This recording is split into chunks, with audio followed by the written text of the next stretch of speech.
So our 3 levels are thank, remind, and educate. Well, I think maybe it's more about then the discipline rather than the cadence. We are much more skewed to referrers as being one of our key lead sources. Referrals don't happen without relationships. That's exactly the point. You've got to make sure you've got a network of people that would respond on your behalf.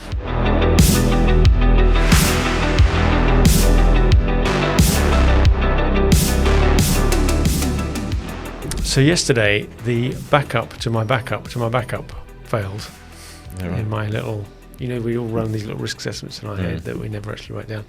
I had a flat tire on my bike. Yep. So I needed a backup, right? Go to get the tube. Get the tube out. I had a spare tube.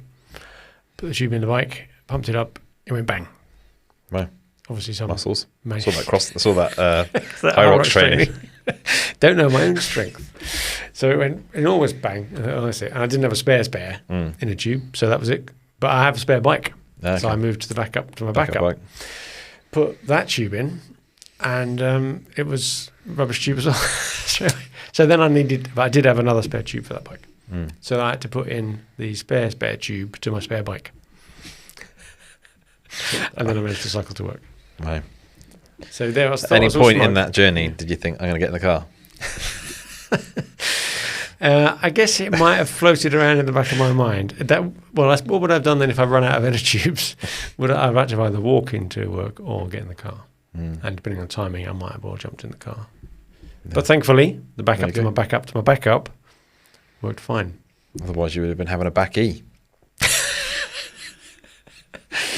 See what I did there? Yeah, I see what you did there. Well, give you a ring. Say, cycle round to mine and give me a lift down.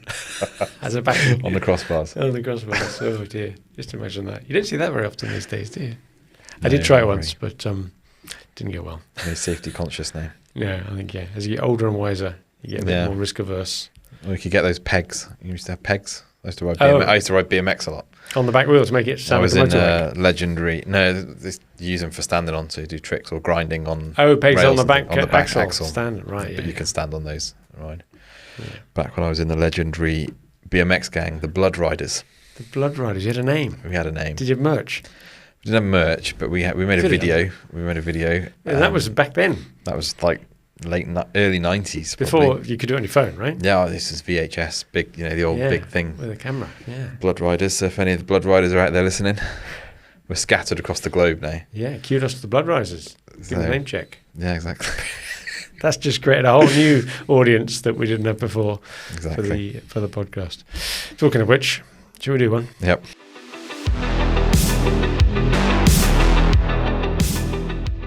Hello and welcome again to the SME Growth Podcast from Wellmeadow. And we're in the middle of a series at the moment of a number of episodes where we're going through the Wellmeadow 6-box model. Rich and I are talking through it. Where are we at in our series? Rich? We are box number 3. Box number 3 of 6. Of 6. But before we reveal that, should we reveal what box number 2 was? What was box number 2, Rich? Well, in our recap of episodes, box number 2 was outbound. Prospecting, which is episode 140. So a deliberate, proactive attempt to attract customers, or get in touch with customers or prospects and put them in your system. That's box 2. Box 2. So what came before box 2? What was that called? Box 1 is think the of that name? inbound box. Inbound. Which is where you're attracting people into your ecosystem or your website normally. This is where we got a little bit too far down the metaphor of some wiggly worm on the end of the fishing line, trying to attract the customers in, and then they take the bait, and then we decided we were eating our customers, and that didn't work very well. So we needed a metaphor switch. And then 138 was just the overview of the 6-box model.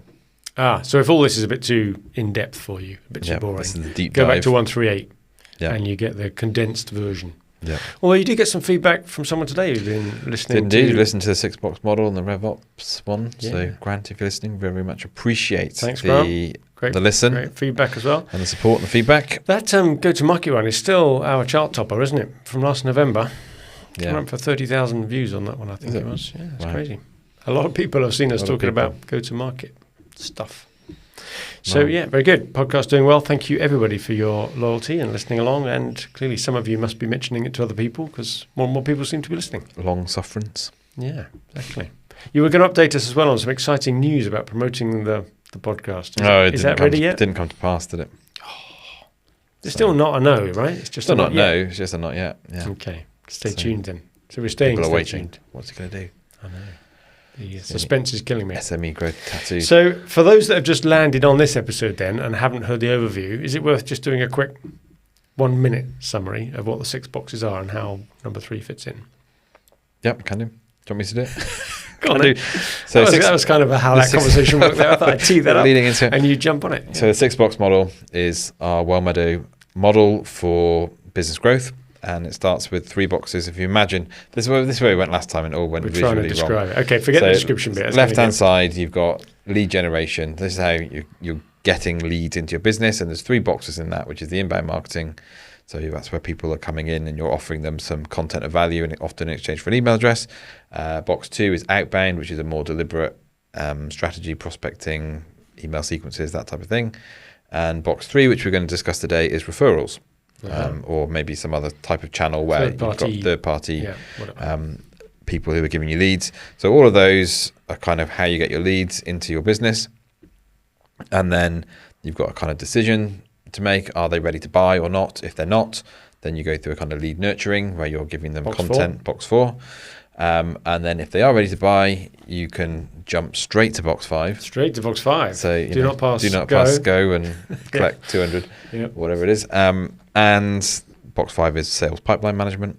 So that's all around deal qualification, deal management, that sort of thing. And then box 6, hopefully they successfully exit box 5 into client retention, which is box 6. Yeah, I've just realised there could be a board game in this. I know. Just as you mentioned there, do not pass go. The boardroom. Yeah. There we go. Oh, the boardroom. You could roll a dice, go around the different bits. Is that a customer? Yeah, you delivered successfully. Oh, but they didn't pay the bill. Oh, that's good. And they've referred someone else. Whee. It's like another kind of like, It's like a full business. You could like sell it to schools. Yeah. The SME Growth Podcast, Wellmeadow business 6-box model board game. GCSE business board game. Could be even listed as a GCSE mandatory with an app. You'd have to bring it. I really want to, in fact, I'm going to do it today actually. Action for today. Everybody know, you can ask Rich next week. Buy Cluedo. You haven't got Cluedo. I don't think we've got. How many households don't have Cluedo? You've got Monopoly, right? We've got Monopoly. I was getting worried there. But and you've seen Star Wars, right? Just covering a few. Many times. Yeah, okay. But yeah. Scrabble? You got Scrabble? Yeah, I think so. I think it's an age thing. Do you think it's an age thing? I don't know. We've probably got Scrabble somewhere. Scrabble. Cluedo, yeah, I'd say surely every house has got Monopoly.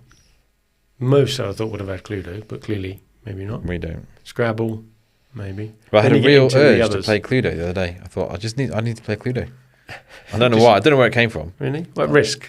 That's a good game, Risk. It is a good game. Last time I played Risk was probably about 25 years ago. We played Drinking Risk. What's wrong with the trains? Oh, Drinking Risk. That sounds dangerous. Was very dangerous. What's wrong with the train routes around Europe called? Kids got that. Yeah, Great British Train Journey or something, isn't it? Yeah, it doesn't ring a bell. Anyway, someone's going to shout at me. Railroad or something. Here. But yeah, so... Pictionary, Articulate. Articulate, that's a good one, yeah. Good. Anyway, we've gone a bit off topic Twister, here. SME growth Twister. So, referrals, box 3. Stay tuned, though, for the 6-box board game coming your way soon. Box 3, referrals. So this came about because we were trying to summarise how all of our world fits together when we're talking to clients about all the things that they could be doing. Yep. And we realised that just relying on the old inbound-outbound dichotomy, I'm not sure if I've used that word correctly there, but it's got die in it, and it sounds like there's 2 of them. Yeah. The inbound-outbound construct didn't quite do it because there are other ways of getting work, and that's why we add this other box, which for us is definitely referrals, and I think that does read across to a lot of people. A lot of professional services, yeah. Yeah, but other people maybe don't think of it as referrals. They might think of it. I was having a chat with Ed yesterday. Hi, Ed, if you're listening. And he has a big distributor network around the world. So for him, it's kind of the distributors that would fit into this third inbound box 3. But if we think about it as referrals, and we'll talk a bit more about it in that context today, it's the fact that you're not proactively selling to customers, nor are you putting stuff out there to come to you, but other people are doing it on your behalf. Yep. And in the referrer sense, it's in an unpaid way. I guess distributors, it's more in their interests because they're either reselling or agenting, so they're getting a cut. Yep. You might have affiliates. Affiliate scheme would come into this box and they get a financial reward for doing it. But for now, let's just focus for what may be appropriate for nearly everyone anyway, which is the unpaid bit, the referral bit. Yeah. Or it could be paid, couldn't it? Well, it could be. Some people I think if so, it's less formal. I mean, you might have referral fees, but I suppose it's the old word of mouth thing, isn't it? That everyone will always talk about. Best leads, word of mouth, referral, pretty much sold itself type of thing. Yeah. That's kind of the idea is it's partially pre-qualified because someone else has said, "Do you sure you want them?" Well, these are the people I know. Yeah. Plus the fact not only have you done someone on your behalf, have done some first level filtering. That's what these guys do. Oh, that's what I need. There's also that social trust, what do you call it? Yeah, social proof thing. Proof, yeah. That's it. Because someone has already recommended them, and it's actually quite a lot of pressure when we get referrals in. I don't know if we've talked about this before, haven't we? Even for work that maybe doesn't quite fit our wheelhouse, we're more likely to stretch it and do it because you don't want to let your referrer down. Yeah. And then when you're doing it, whether or not it is in your core wheelhouse, you go over and above to make sure that you've done a good job. You don't want to let anybody down if there's a referrer. I think that comes back, maybe we can touch on this in a bit, about how you educate your referrers. So that they are aligned to what you're actually trying to deliver. Well, that's a good segue there, Rich. We could have rehearsed this. Wouldn't have better. Very good. So our philosophy was that there isn't just one type of referrer. Yeah. Referrers are at a different place on their referrer journey for you, a bit like a buyer journey, right? Yeah. And you've got some that are already referring you as much as they ever could, because whenever they come across an appropriate opportunity, they think, oh, I know. Who are the HubSpot experts I know? That'll be Dave and Rich at Wellmeadow, and they put them through anyway. So you don't have to make that happen anymore, but you clearly want to thank them. Yeah. Right? So tier 1 referrers, do it anyway, action, thank them.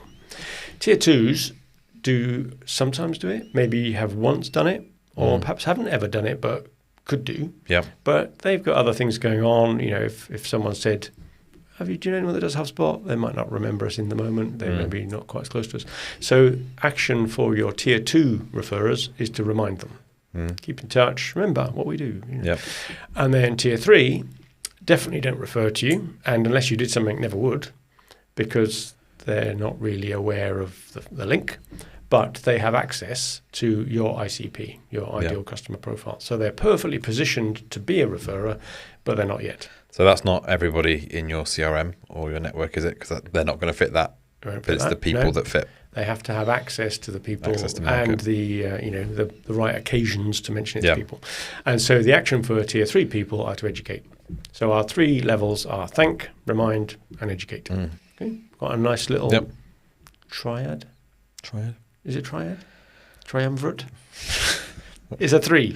A 3. So that's a 3. Start with a 2, start with 3. Yeah. Move on to the quad. The quads of referrals. Exactly. So we've got these 3 levels, and that's how we split them up. So we've gone through our contact database, and we've said, are they a referrer? They could be, or they definitely are. Tier 1, 2, 3. And then we built a system around managing that, which we'll come on to in a minute. Yeah. And then I think as well, one action that I think is a useful, quite practical step that people can do is to actually go through your last 24 months or last 100 deals or whatever you want to do, and look at where they've come from. So we did this exercise where we actually mapped it out. It was a piece of art. It was a piece of art. I should print it out. Just to see, because you lose track of things over time, and it's quite useful to say, right, okay, so let's say Jim referred us to company A, B, and C, and then that's then company A may have referred us to company or someone D, within company or someone in, and then you start to get that pattern of, it's almost like a fractal, kind of going out. Love a fractal, and so once you map that all out for all of your customers, clients, it can start to give you some pretty good insights into, actually, how much time have we spent with Jim talking about our business, or educating him, or perhaps we've changed, when those companies that he referred us to was for a certain service, but actually we've pivoted because there's some older clients, right? Okay, maybe we need to re-educate or just have a chat or go for lunch and talk about what we do now. And so there's a really good exercise to do, just to map that out and get a visual view of it. And I wouldn't have been able to guess what it was like until you actually mapped it out. If you'd have asked me, how many of our clients have actually come from referrals and other clients, you underplay it. Well, we did. I think you were the same. You were surprised when you put the analysis together, and you realised actually there's quite an incredible knock-on effect, chain reaction. And it reminds me of a couple that my wife and I were introduced by a friend. We each introduced friends of ours to each other who got married, who then in turn introduced friends of theirs to each other that got married. Right. So there's this chain reaction of 4 steps long where someone at the top of the tree has caused 4 marriages. That's like a cult. They weren't the same person or something, It was just that, 7 degrees of freedom type philosophy. Everybody knows everybody who knows everybody. Yeah. And so that's how it works. And that's what seemed to happen. And as you say, your fractal, your bubble chart thing, in the middle started a very few seed clients, and a client begets a client begets a client, and it all flowed out. Yeah, and I guess another thing you could do, like that's just the relationship mapping of that. You could then overlay that with revenue. You can then overlay it with all sorts of other things and get quite an interesting... Get carried away with that. Yeah, exactly. So for a start, I think it's worth recognising that whilst in service industries, we are much more skewed to referrers as being one of our key lead sources. I think it's increasingly difficult to expect people just to go onto the website and say, tell me an accountant near me or a lawyer near me or a consultant near me or somewhere. You need someone to recommend someone, because there's that trust. They all look the same. But that would apply as much to a plumber and an electrician as it might to a sheet metal manufacturing company. It doesn't matter. So it does apply across. But it is a very large percentage in service industries. But I think where manufacturing industries are coming to realise it is that even if you make bits, there's actually a very large proportion of what you do which isn't about the making at all. It's about the service that's wrapped around it.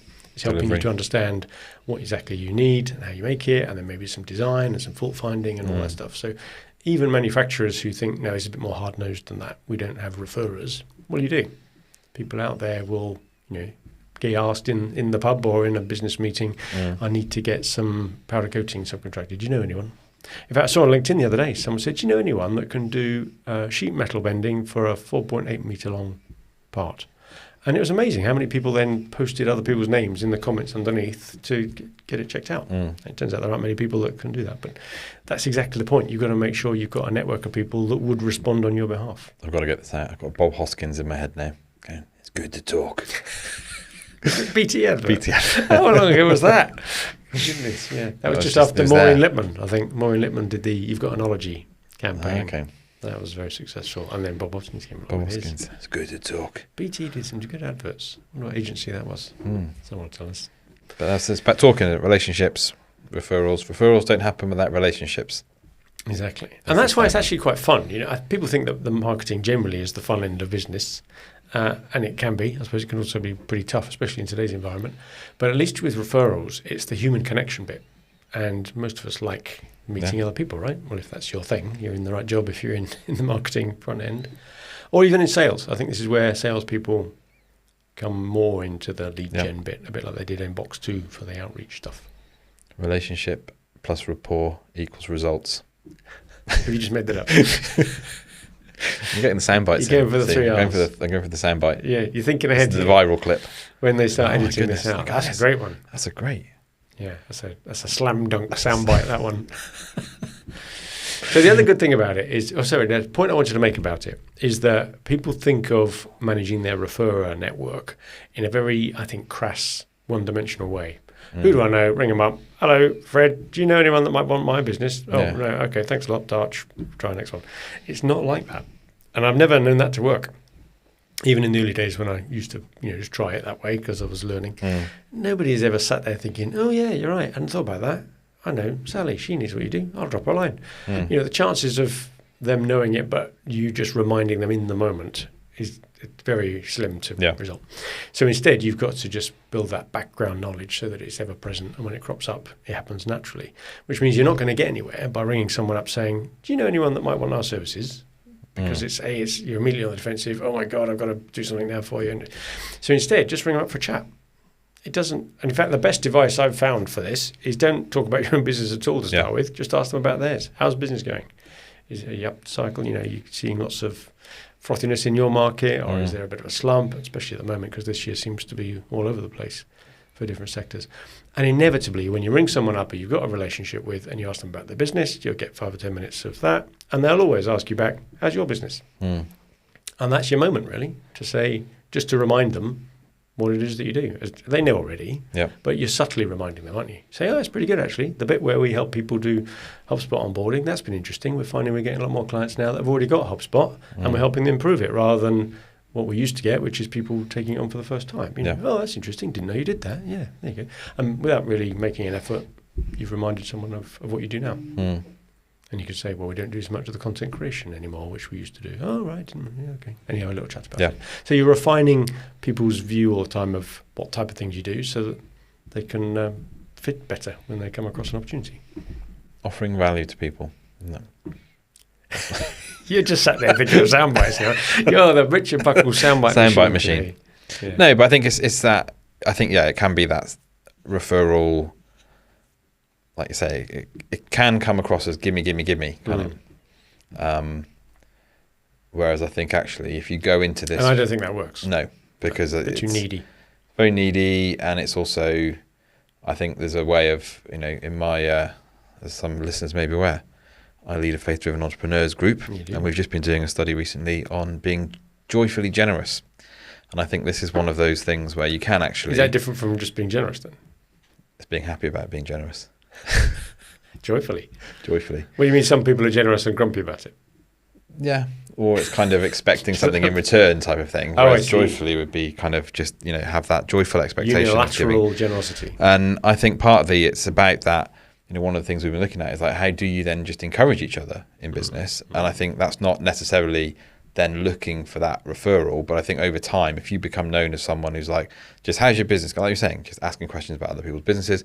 How's your business going? How can we help? And be genuine about it. And be genuine about it. It's about being authentic. I mean, that's kind of the... Because if they say, oh, it's really horrible and they want to talk about it, then don't try and turn it back into we're doing great, actually. Yeah, exactly. That's not going to go down well, right? Give them the time. Or what can we sell you to help you out of your slump type of thing. It's like, but actually that authenticity, that kind of genuine curiosity about people's businesses and how to help. And I think as well, I think there's a bit of a, we were talking about this with pre-roll. We've been waiting to use the word pre-roll for ages. Pre-roll. Is that like cameras rolling? Yeah, so before we started. Right. So rather than say before we started, so pre-roll. Yeah, let's use some lingo that will alienate some of the audience. It sounds like we know what we're doing with the podcast.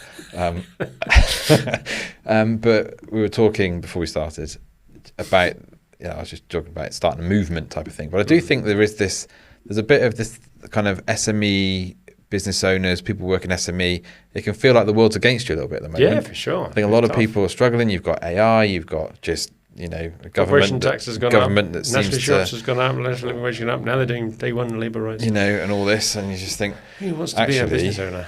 Actually, a lot of business owners are in it not just for the money. They're in it because they want to solve a problem or they want to help people or do other things, and they can feel quite beaten down. So actually, talking about and this is going a bit philosophical for referrals, but it's partly that relationship building and partly that whole piece around just encourage each other. Find another business owner this week, go and encourage them about something they've done. And just see how that works. I love if you that start doing that. Thing. I had a call once, I think it must have come through on the website or whatever, but someone contacted us, maybe on the back of our newsletter, could I buy some time to have an hour to discuss my business problem? I said, well, you don't have to buy it. Let's just have a chat, and if it goes somewhere, it goes somewhere. We don't sell sort of counselling by the hour type services, but you're obviously interested, you reached out to have a chat.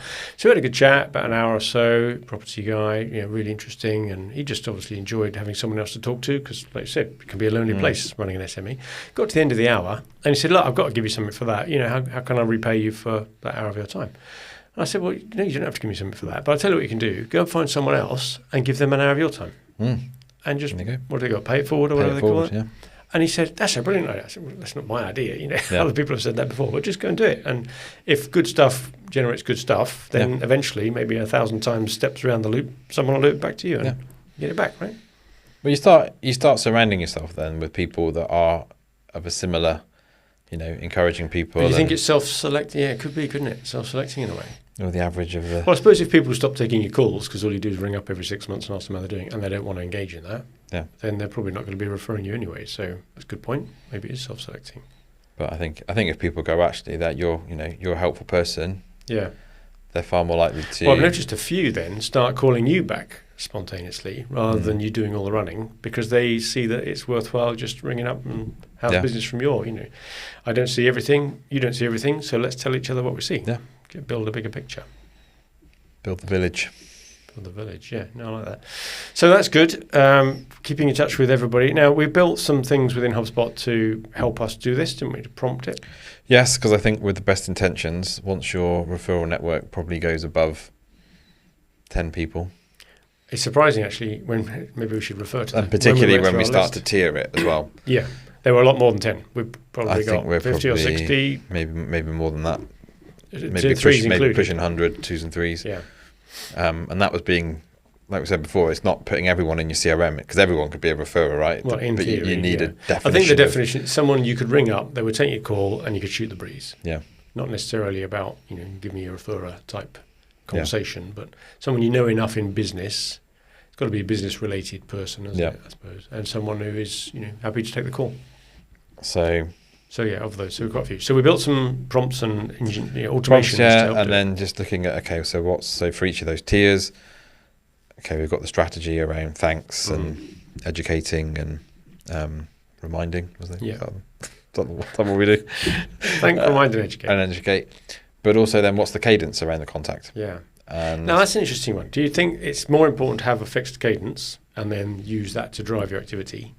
Or the other one, because we've got both running, haven't we, now at the moment, the other one that I'm using more is just to put all of your referrers on a chart of when did you last speak to them in a referrer way, and we'll talk in a minute about how we do that, and then just pick the one off the back of the queue. So the referrer in your list that hasn't been spoken to for the longest, give them a ring. Yeah. Go for lunch and do a thing, ask them about whatever it is you're going to do. So then if in each week, maybe I've got a really busy week doing selling, delivering, prospecting, or whatever, and I haven't had time to do my referrer catch-up, I'm not going to suddenly have twice as many to do next week, and then I start thinking, I can't catch up, it's a lost cause. There's always just the next few are still the next few, right? Well, I think maybe it's more about then the discipline rather than the cadence, does that make sense? So a bit like doing a podcast. The podcast works because you're consistent with it. Yeah. It doesn't actually matter how good it is, as we're proving with this. It's more the consistent. I can't believe you just said that. Our audience now are going to flood away.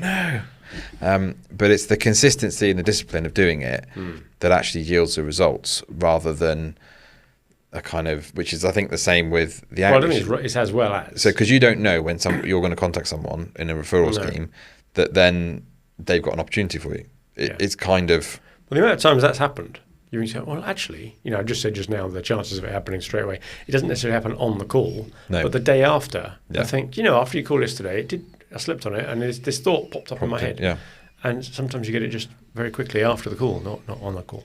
But so I guess there is that, it can prompt the conversation or prompt the thought, but also you don't know. You couldn't take those 100 referrers we've got and go, right, that one there is going to be the person that's going to give us the next lead. No. So it's more about that. Just keep talking to people. It's a numbers and have game. the discipline. But you've got to want to do it, right? I'm just thinking here, if people follow this too blindly and think, I've got to do this referral thing that Dave and Rich told me to do, and it comes across as if you're doing it because you've made yourself do it. If it's a bit like doing your physical exercise, you just, I know I've got to do it, but I'm not really enjoying it. If you're still at that stage, then I don't think it will come across well when you pick up that phone. Why are you ringing me again? You won't say this, but it almost comes across as if you're saying, it says here I've got to ask you about your business. And if people can sense that you're doing it because the time's due. I did have someone that used to contact me almost exactly every 6 months. Someone who gave us some marketing advice once. And I challenged him on it once. I said, is this automated, the actual email outreach? Because it wasn't a phone call. And I do think I don't think email works as well on this. You've got to get it to a voice thing, face-to-face or on the phone or whatever. But it was coming out by email, and it was so precisely every 6 months. I challenged him on it and said, is this just an automated thing? And of course, he wrote straight back, no, definitely not, it's definitely me. But it could still have been, right? Well, and I think there's different ways. It doesn't necessarily just have to be a phone call or, it could be your classic go for lunch. I talked to someone yesterday, and they said they went for a motorbike ride with one of their... It was more of a supplier-customer relationship thing, but similar thing applies. And they said, we're both into bikes. We've got some business to talk about. Let's meet at this place, go out for a quick ride. How do you talk when you're both on different... Well, they met for lunch and had a chat or whatever. But it's just... enjoyed the ride. But those sorts of things, isn't it? So a couple of years ago, it was all about doing sportifs, wasn't it? Cycling was it's the new golf, they said. People, book you onto a business sportif or something. But I think sometimes it can be that common interest. It doesn't all have to be... Yeah, I think you've got to be careful of choosing things that exclude certain contacts, but you choose something appropriate for that contact. It's not a mass sport, this referral nurturing. You do it's a one-to-one thing, right? Fishing with a line rather than a net. come back and do it again. Very good. So, it's line fishing. Line fishing. Yeah. Where's the referral bit in that then? What sort of fish brings you a fish? Well, it's a sprat to catch a mackerel, isn't it? I don't think the sprat brings the mackerel. Maybe it sort of does, I suppose, but not in an attractive Well, no, it's bait more of a sort catalyst sort of thing, isn't it, rather than a consumption. Maybe if it was like a very intelligent dolphin, like they all are, yeah, and they nudge a fish your way because they think this other fish is injured and you can help that fish. All the orcas do that, don't they? They kind of corral the seals and stuff. Yeah, but that's to eat them. Mm-hmm. But it's the customer, though, isn't it? Yeah. Again, we're eating that customer. No, I think we're not eating anybody. Yeah, they're nudging other people your way. I think that's the idea. Rescuing. Like a dolphin that would. Yeah, it's injured. Push an injured. Hurt its fin and needs a bandage. Right, before this descends into an episode of Free Willy. Right. Our metaphors often run out of steam, like that one just did there. Okay, shall we call it a day there then? Yeah. That's referrals. So think about your referrers, put them into some sort of order, do something about it, and enjoy the process. Enjoy keeping in touch with people. Enjoy going for lunch or going for a walk with someone, going for a coffee, all that sort of thing. Great. So that's box 3. Box 3. We're halfway through. Halfway through the boxes. Stay tuned, folks. Another 3 boxes to go. So thanks again for listening to another episode of the SME Growth Podcast. What number were we today? 41. 141. Thanks for listening to episode 141 of the SME Growth Podcast from Wellmeadow. And if this is sort of interesting to you or striking a bit of a chord, then please pass it on to somebody, almost like referrers do. And in the meantime, good luck with your business.